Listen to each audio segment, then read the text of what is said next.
The Shroud of Turin. Is this the actual burial cloth of Jesus Christ, or is it, as skeptics have long claimed, a masterful medieval forgery? What if I told you that there is new scientific research that may have actually just shattered that skepticism? For centuries, people have debated whether this is the actual image of Christ himself imprinted onto the fabric at the very moment of his resurrection. And now, thanks to the groundbreaking work of Italian scientist Liberato De Caro, we may be closer than ever to answering that question. I am Cameron from Capturing Christianity, and in today's video, I am absolutely thrilled to share my exclusive interview with Dr. De Caro, whose research using a cutting-edge technique called wide-angle X-ray scattering, or WXS, actually strongly suggests that the shroud could indeed date back to the very time of Jesus. So what's the big deal about De Caro's research? Well, so the WAXS method analyzes the crystalline structure of the linen itself, and it does this without actually destroying the sample like in radiocarbon dating. It revealed that the fibers of the shroud are not medieval at all. They're actually much,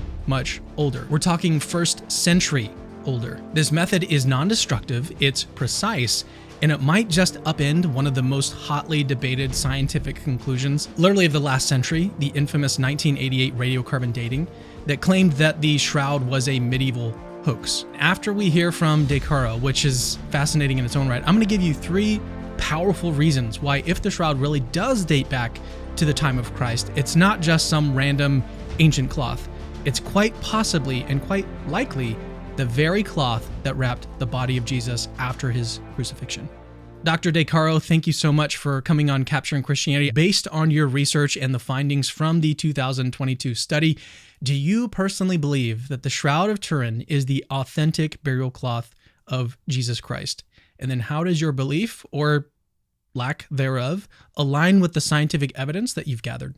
All scientific analyses of STURP, conducted also by scientists which do not believe in God or which were not of Christian faith, have confirmed the authenticity of the shroud. If we were in a process for judging is the Turin shroud the burial cloth of Jesus of Nazareth, we should consider all the proofs that confirm this conclusion and those that are not in agreement with it. Actually, only the radiocarbon dating does not confirm the verdict. But now a new proof, X-ray dating, is available for the jury, which confirms the authenticity of the shroud. If I were a judge and I should emit a verdict against the shroud's authenticity, given all the proofs that confirm the authenticity, I would not be an impartial judge. Therefore, given the enormous amount of scientific evidence, I'm reasonably sure that the Shroud of Turin is the authentic burial cloth of Jesus Christ. So given the intense debate surrounding the Shroud of Turin, how do you ensure that your personal beliefs or assumptions about the shroud's authenticity did not influence your research or interpretation of the data? As a check, I have performed also a blind X-ray dating on an ancient linen sample of known age without knowing the age of the fabric from which the sample has been taken. The results of this blind check have confirmed the reliability of the new dating method in determining the age of the investigated samples and ruled out any personal doubt on any possible bias that might have affected the Turin shroud X-ray dating. Anyway, the definitive proof of the reliability of the Turin shroud X-ray dating is that the WAXS integrated profile obtained on a linen sample taken from a fabric of Masada, Israel, is fully overlapped to the WAXS integrated profile obtained on the Turin shroud sample.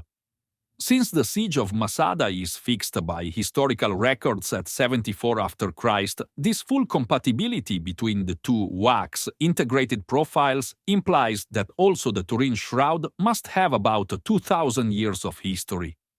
WAXS integrated profiles are directly given by a computer software, and consequently there is not any possible human bias because it is simply a machine that gives the output of a measure. The WAXS dating method that you used is relatively new, like it hasn't really been used to date other ancient textiles, and it also involves several assumptions. How confident are you in this method's accuracy, and then what challenges do you foresee in its application to other ancient textiles? Dating methods need a calibration curve. This finding is common to both radiocarbon dating and X-ray dating. All calibration curves are derived by means of several assumptions, But as already clarified in the previous answer, the wax integrated profile obtained on a linen sample taken from Masada is fully overlapped to the wax integrated profile obtained on the Turin shroud sample, and this result does not need any calibration curve. This result is given directly from the measure and consequently confirms that the Turin shroud should have 2000 years of history, as previously discussed. A databank of many WAXC's integrated profiles obtained by different laboratories on several samples taken by ancient linen fabrics could allow the X-ray dating to become a very useful tool for archaeology, complementary to radiocarbon dating, just for textile samples which could be highly contaminated by 14C of more recent age. Some critics have noted that researchers involved in the 2022 study were also part of the controversial 2017 blood study, which was later retracted. How do you respond to these seemingly valid concerns that the controversial history of your background might actually undermine the credibility of these 2022 findings? We have answered point by point to the retraction letter of the PLOS ONE editors. Our reply is not immediately visible on the PLOS ONE webpage where is reported the retraction because it has been introduced by the journal as a comment to the editor's retraction. This editorial choice causes a reduced visibility of our reply to the editorial retraction. Anyway, the PLOS ONE editor's answer to our reply to their retraction is still missing, and we are still waiting for their reply. Therefore, for the rules of peer reviewing, the results discussed in the paper of 2017 are fully valid because, until now, there is no PLOS ONE editor's reply to our criticisms to their retraction. I'd like to ask you about the 9 comparison samples that you used. How confident are you that this sample size is sufficient to draw reliable conclusions about the shroud's age? Like, how did you ensure that these samples were truly representative of the shroud's conditions? We wrote in the conclusion of our paper, since the 14C dating does not agree with our results or with the dating obtained by other works, a more accurate and systematic X-ray investigation of more samples taken from the Turin shroud fabric would be mandatory to confirm the conclusions of our study. We are always available to perform further X-ray investigations on new samples of the Turin shroud, and of course, it would be better if also other laboratories were involved in the new measures. Some critics have pointed out that the temperatures used in your fire simulation tests were actually lower than the actual combustion point of linen, which is around 310 degrees Celsius. Could you explain why you chose 200 degrees Celsius as the maximum temperature and how you defend this choice against critiques that it doesn't actually match the fire conditions that it would have been subjected to? As stated in our research, the sample analyzed by X-rays has been taken very close to the samples used in 1988 for radiocarbon dating. Indeed, they were taken from a corner of the shroud, very far from its burned regions. In fact, the inspection at the optical microscope of the analyzed sample, see the photography reported in the research paper, does not reveal any burning mark. On the other hand, if every part of the shroud had reached 310 degrees Celsius of temperature, i.e., also the region of the corners, the shroud would have been completely burned and we would no longer have any relic. Evidently, since the shroud still exists, this did not happen, and the maximum temperature of the corners was much lower than 310 degrees Celsius. In particular, the maximum temperature of 200 degrees Celsius has been chosen following the results discussed in previous studies of linen yellowing in ovens cited in our research paper. Considering that the shroud was partially protected by a silver container during the 1532 fire, how do you determine that the section of the shroud that was tested in your study was sufficiently representative of the whole cloth, especially given that the most damaged areas were not tested in your analysis? The body image visible on the shroud is due to an accelerated aging of linen with respect to natural aging, which is due to thermal, hydrolytic, photolytic, photochemical, and oxidative processes related to secular average room values of temperature and humidity. Aging of cellulose leads to yellowing of linen. Therefore, the body image of the shroud is more yellowed than the surrounding linen. For a correct dating of the shroud, we needed to have a sample of the background, as that one analyzed, taken from the corner of the cloth. For the above reasons, just the most damaged areas of the cloth had to be avoided, because they are not representative of the natural aging of the relic. Moreover, in laboratories experiments, by using ovens to accelerate aging of textile fibers, it is possible to keep constant the relative humidity even at very high temperatures, e.g. 200 degrees Celsius. Conversely, during a fire, the room relative humidity goes to zero, and in turn, this finding inactivates the acceleration of aging processes of cellulose. For this reason, X-ray dating of the Turin shroud has not been influenced by the 1532 fire, as discussed in detail in another peer-reviewed research paper linked in the description of this video. Beyond the 1532 fire, have you actually considered other potential contamination factors, such as exposure to oils, incense, or other substances over the centuries of veneration and display, and how might these have affected the linen fibers, and then consequently the dating results? The wide-angle X-ray scattering, WXS, the technique used for X-ray dating, measures the crystalline order of cellulose, which gives rise to peaks in the measures, so-called diffraction peaks. Diffraction peaks are reduced in intensity due to natural aging of the cellulose, with respect to peaks measured on new fabrics. Oils, incense, or other contaminant does not affect the height and the integral of cellulose diffraction peaks. Therefore, contrarily to radiocarbon dating, an advantage of this new dating technique is that it works correctly even if the sample is contaminated. For example, the presence of other crystalline substances inside ancient linen samples can be readily individuated by the presence of other characteristic diffraction peaks in WXS integrated data, which, however, does not affect the dating of the sample. Your study's findings differ significantly from the 1988 radiocarbon dating results. How do you account for these discrepancies? And then what makes you confident that your method is more accurate?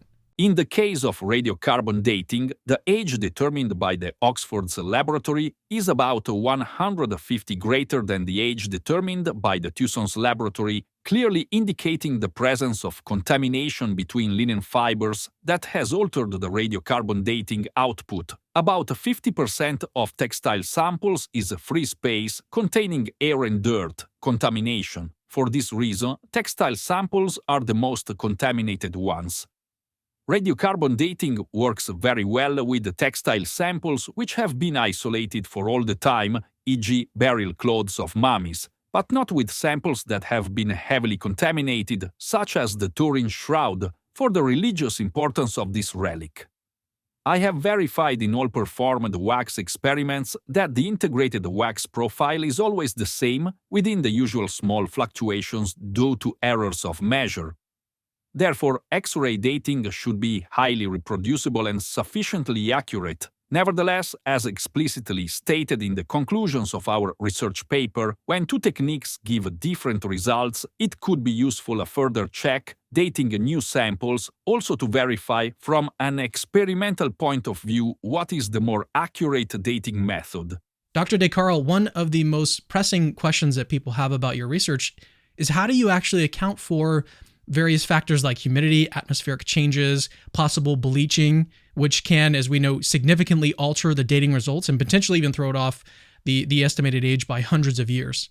The influence of room humidity and temperature is fundamental in the natural aging of the cellulose of linen, which is just what we determine with the new method of X-ray dating, as discussed in detail in a further research paper dedicated to the Turin shroud. In this paper we also clarified that other causes, e.g., the presence of possible catalysts such as acids or bases, the activity of microorganisms, etc., could cause an increment of the natural aging of a textile. However, most of these agents induce changes in the external appearance of linen that are observable even with the naked eye. Raymond Rogers, who inspected the shroud in 1978 and later observed fibers from the shroud under the microscope, ruled out many of these hypothetical agents. In particular, the sample of the shroud, analyzed by wax to date the fabric, seen by means of an optical microscope, did not show any evident deterioration due to chemical action, mechanical friction, autocatalytic decomposition, microbiological attack, or fire damage. Blanching can be considered as one of the other causes mentioned above. Let's talk about the broader scientific community. How have they responded to your study's findings? Have you encountered any significant challenges or critiques during the peer review process that sort of led you to reconsider, maybe refine some aspects of your methodology or your conclusions? We received the reports of 3 reviewers suggesting several modifications to the first version of the paper, which surely have been very useful to ameliorate the discussion of the research's results. No critical point was raised during the reviewing process. One hallmark of scientific success and robustness is the ability to replicate results. How confident are you that other research teams using the WAXS technique on similar ancient textiles would arrive at the same conclusions as your study? And then what challenges might they face in replicating your work? As already stated, a databank of many WAXS integrated profiles obtained by different laboratories on several samples taken by ancient linen fabrics is the first step to allow to this new technique to become a very useful tool for archaeological investigations on ancient fabrics. The same could be done on fabrics made by other vegetal fibers, such as cotton, etc. However, to compare waxes profiles obtained by different laboratories, it is mandatory to have similar instrumental characteristics regarding the source size and brilliance, focusing optics, etc. Therefore, the same results cannot be obtained by any laboratory, but it would be needed to have instruments with performances like that one available in the XMI lab of the Institute of Crystallography in Bari, Italy of the National Council of Research, where I work. Anyway, there are many laboratories in the world with similar instrumentation. The waxes measurements obtained by different laboratories with instruments with the same characteristics are expected to be surely in agreement each other. Also, radiocarbon dating now has available new instrumentation that needs samples much smaller than those used in the 1988 measures. However, radiocarbon dating is destructive. Conversely, the samples in X-ray dating are not destroyed. Therefore, on the same sample, different laboratories can measure wax-integrated profiles and compare the obtained results, thus leading to a greater reliability of X-ray dating. I don't know about you, but that interview was fascinating. The implications of Dr. De Caro's research are absolutely insane. They're massive. If the WAXS method is accurate, we're looking at extremely strong evidence that places the shroud in the very first century, like right where it would need to be to align with Jesus's burial. But you're probably wondering, like, even if the shroud is that old, why should we believe that it's Jesus's burial cloth and not just some random relic? Well, let me walk you through 3 reasons why this ancient linen is likely far more than just some random artifact. So first, the shroud's image remains one of the greatest unsolved mysteries in science. It's actually ridiculous. Like, we're talking about an image that's not painted, it's not drawn, and it's not stained onto the fabric. There are no pigments, there are no dyes that form the likeness of the man on the shroud. And in fact, forensic experts have confirmed that the bloodstains are from real human blood. But the image itself, completely unexplained. Modern science, with all of its technological advances, still cannot replicate the image on the shroud. How is that even possible? Like, it shouldn't be possible. It's almost as if the image was like seared onto the cloth by some sudden immense burst of energy. And it's not just like a random image of somebody. It's an anatomically perfect front and back depiction of a crucified man. Not only are the details of the wounds accurate, matching the descriptions in the Gospels, but the image also has 3D information embedded inside of it. When scientists scanned the shroud, they actually found depth data, something that no artist from any era could have actually possibly even known about or even attempted to recreate. Second, the way that the body is wrapped and the materials that were used actually match Jewish burial practices from the first century. The linen is consistent with what we know about burial shrouds from that period. But here's where it gets even more interesting. The man on the shroud wasn't just some random guy. He actually bore the marks of Roman crucifixion, wounds from nails driven into his wrists and feet, scourge marks on his back, and even a puncture wound in his side. This is not some random typical burial cloth from the first century. And then add to this the fact that the shroud was actually preserved if it dates back to the first century. It wasn't just discarded. But in ancient Jewish customs, burial linens were actually often discarded after use. And yet this one, again, if it dates back to the first century, was carefully preserved, suggesting that it was a very special burial cloth. It was revered. It was perhaps even regarded as a relic from the very beginning. Third, and this is where things get super compelling, in my opinion, we've got to ask the question, if this dates back to the first century, why was it preserved? Why did it survive all the way until now? Well, we know that the early Christian community placed a tremendous value on relics tied to Jesus' life and death. So if there was a cloth that was discovered that literally bore the image of Christ, it would have been protected. It obviously would have been preserved and then revered throughout centuries of persecution and hardship. And what do we have today? A cloth that has survived through wars, through fires, and centuries of veneration. That is not something that you see with just any random ancient artifact. Think about it like this. Early Christians risked their lives to protect relics they believed were connected to Jesus. The shroud's incredible survival throughout history suggests that it was seen as something far more than just some random piece of cloth. It's extremely hard to explain how a first century burial cloth made it all the way to us 2,000 years later in relatively good condition if this burial cloth was not revered as the actual burial cloth of Jesus. These three reasons: first, that the image is still unexplained by science, the consistency with first century Jewish burial practices, and the historical veneration of relics all point to one astonishing conclusion. The Shroud of Turin is not just some random relic. It could very well be the burial cloth of Jesus Christ. By the way, Christianity is true.